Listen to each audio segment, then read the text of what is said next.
Spoštovane obiskovalke, cenjeni obiskovalci, dobrodošli v knjižnici Brežice. Knjižnica Brežice in klub Gaja organizirata predavanje Obrezovanje sadnega drevja. Sadjarstvo je gospodarska dejavnost, ki se ukvarja z gojenjem sadnega drevja in pridelovanjem sadja. Slovenija je tradicionalna sadjarska dežela, ki že desetletja vzgaja, prideluje in predeluje sadje. Sadno drevje razvrščamo na pečkarje, koščičarje, lupinarje, jagodičevje in južno sadje.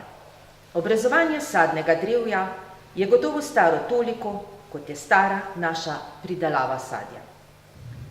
Z rezjo vzpostavljamo in ohranjamo ravnotežje med rastjo poganjkov in pridelkov.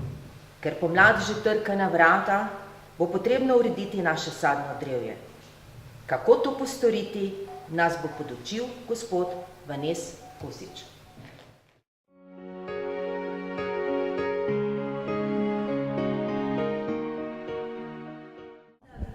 Sadjarstvo je posebna oblika pridelovanja sadja.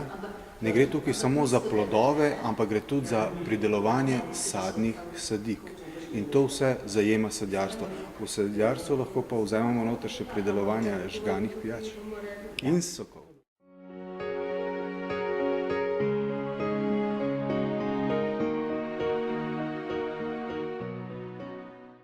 Ja. Integrirana pridelava sadja dovoljuje točno določene fitofarmacevtske pripravke, ki niso določeni v ekološkem sadjarstvu in ima točno določen načrt gnojenja, ki ga upravljamo glede na analizo tal. Ta je prisoten tudi pri ekološkem, ampak tam so dovoljena in striktno dovoljena le gnojila z ekološko registracijo, poleg tega je pa dovoljenih le nekaj pripravkov.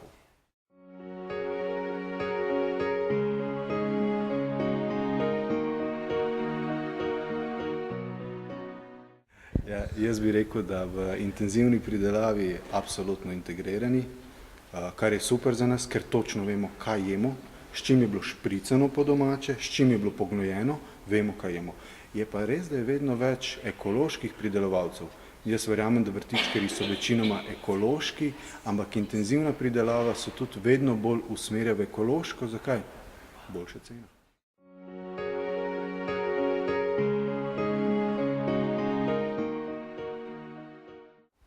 Sadne vrste, bi rekel, pečkari, absolutno prisotni pri nas. To so jablane, hruške, naši in tako dalje. Potem imamo koščičarje, češnje, marelice, breskve in tako dalje, tudi slive. In pa seveda jagodičeve, ne smemo pozabiti, ameriške borovnice, ribezi, popularna sibirska borovnica, maline, robide in tako dalje. To je pa vse jagodičeve.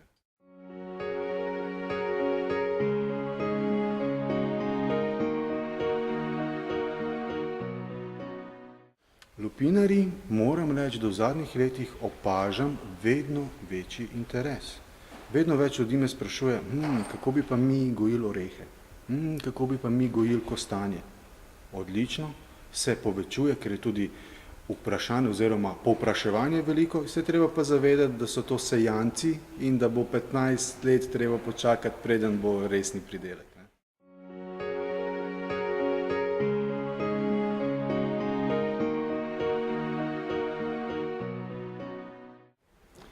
Osnovni pojmi obrezovanja, torej prepoznavanje, kje je rodni brst, torej kje bo plod, kje je pa brst za listek oziroma za vejico. To so ene osnove, ki jih moramo najprej prepoznati na samem drevesu, preden gremo z rezjo v sam drevo, moramo vedeti, kje so enoletni poganjki in kje je starejši les, tako da vemo točno, kje odrezati. Je pa to seveda znanost sama zase.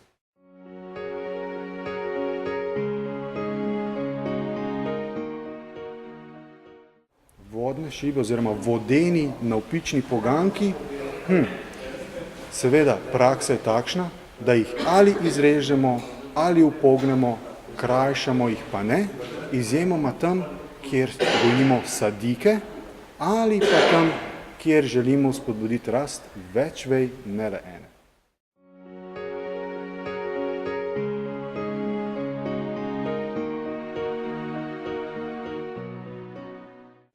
Ja, lejte, zimska rez je treba vedeti, da je od novega leta pa vse do začetka cvetenja.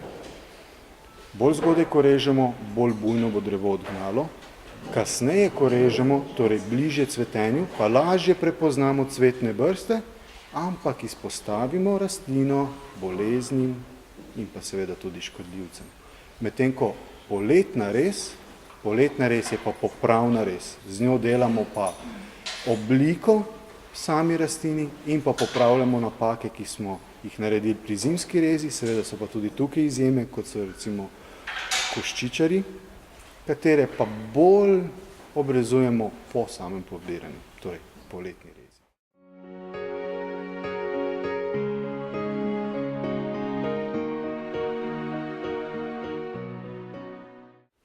Ja, koščičari so zahtevni, zakaj? Občutljivi so na bolezni. Tukaj niso samo koščičari, rad tukaj izpostavljam zraven še oreh in zelo vedno poudarjam, vse orodje, vse škarje, vse žage nujno razkužiti z bakrom, vse rane, ki jih naredimo s čopičem, premažemo z bakrovim pripravkom in pa zaščitimo s cepilno smolo in tako preprečimo vstop bolezni direktno v rastlino.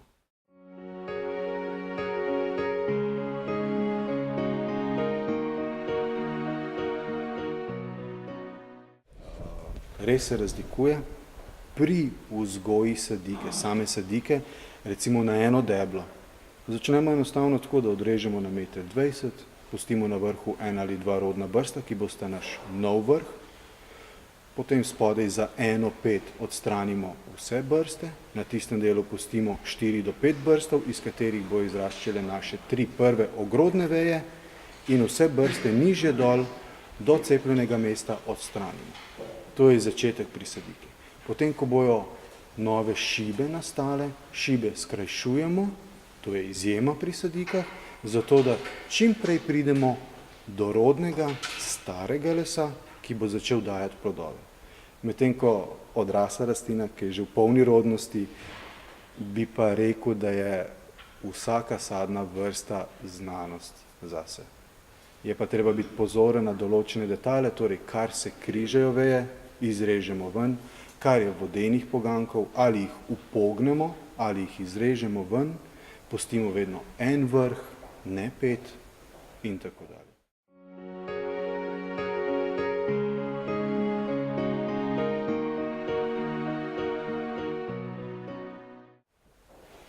Moram reči, da je absolutno, imamo kar nekaj velikih pridelovalcev sadja, sicer so večini jablane, bi rekel v kontinentalni Sloveniji, ampak se to širi seveda tudi na hruške. Na Primorskem upam, da bojo obnovili te stare sadovnjake, ker smo bili poznani za cel Balkan, smo pridelovali in marelice, in breskve, pa češnje še vedno veliko pridelujemo, tako kot ste omenili, lupinarji pa grejo naprej, zmer več jih bo.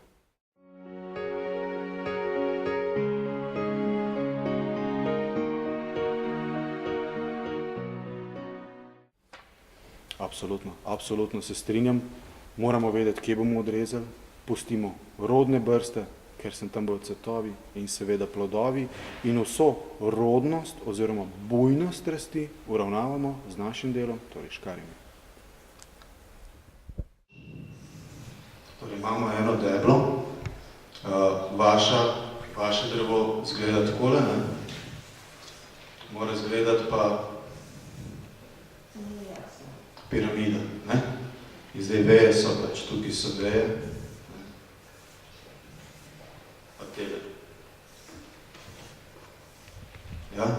A zdaj kaj bolj jasno? Pač te veje ni druge, če hočete doseči piramido in osvetljenost krošnje, jih morate skrajšati, da dobite pač piramido, ne? Zdaj pa, ker imate vi v vrhu ogromno nekih vejic, in seveda en vrh, ni noben problem te vejice, kaj enkrat tukaj odrežemo, ja, upogent in pač, ne, torej smo rekli, eno deblo, 3-4 ogrodne veje, ne več, dolge ogrodne veje In ker bodo te veje osvetljene, ne, ker ni nobene piramide ali pa pravokotnika, ne, se že od samega od debla dalje so šibe. Pri breskvi je ogromno šib. Zdaj, ogrodna veja, zdaj bo pač narisal, tukaj je deblo, ok, deblo, ogrodna veja.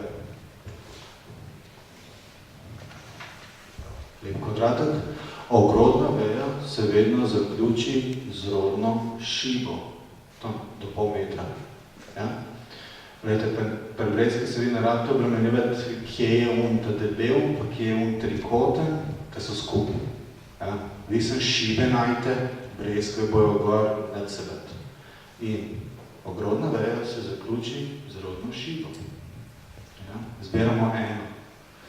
Pol počistimo, pustimo rodno šibo, zraven eno odrežemo na čep. Počistimo, rodna veja, rodna šiba, čep. Počistimo, šiba, čep. Ja? In na drugi strani isto, tako da dobimo obliko ribje kosti.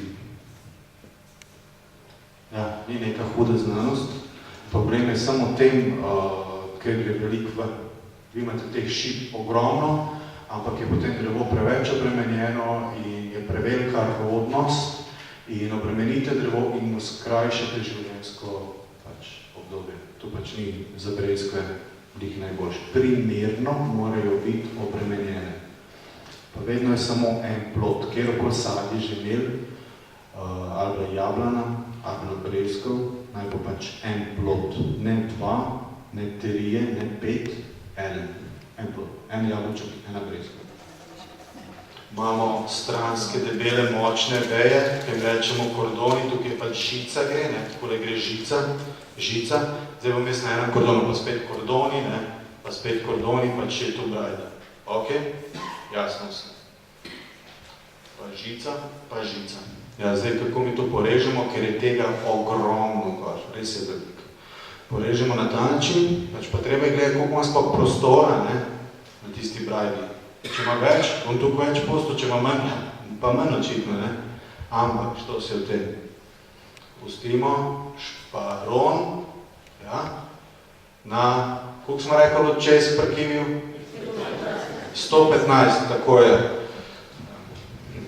Pa naslednjega pa odrežemo na čep, ja.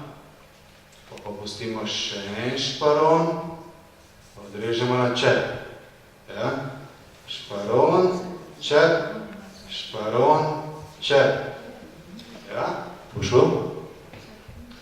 Manj je več pri trti in pri kiviju, manj je več.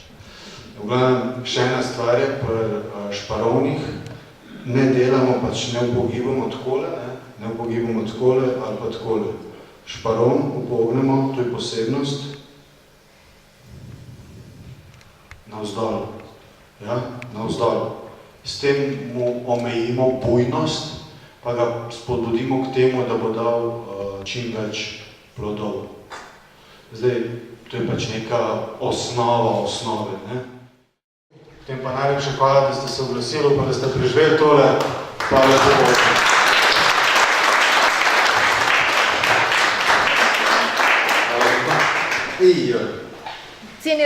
Cenjeno občinstvo, hvala za obisk. Vabim vas v naše prostore v bližnjih delavnicah, ki bodo sledile, in pridružite se nam ob vloženi mizi. Hvala in lahko noč.